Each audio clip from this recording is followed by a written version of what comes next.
Greetings again, all of you. Welcome back to the channel. This your word, God speak Jamaican Patwa. Yes, and if this is your first time here, comment, I want you to like it, share, and especially subscribe so that every morning at 5 a.m. Jamaican time, you get this award. My name is Charles GRIZZEL. More about me in the description below.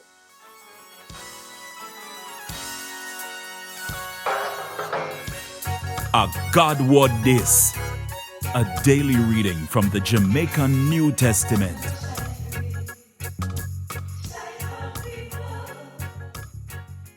Today reading I come from Matthew 18 verses 7 to 9.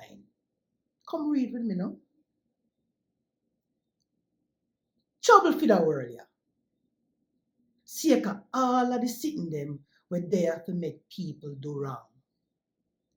Things have to come to make people sin, But you see the people them will make other people do wrong. Trouble for them. If uno hand and foot make uno sin, chop them off and dash them away.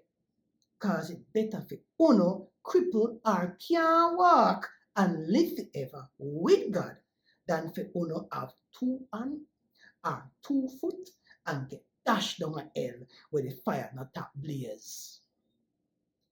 And if uno eye make uno sin, tear you out and dash it away. After all, uno better off and live forever with uno 1 eye than to have 2 and get dashed down a hell in a the fire. Me say, a God word this? Thank God. Want more info? Check the description box. Little more.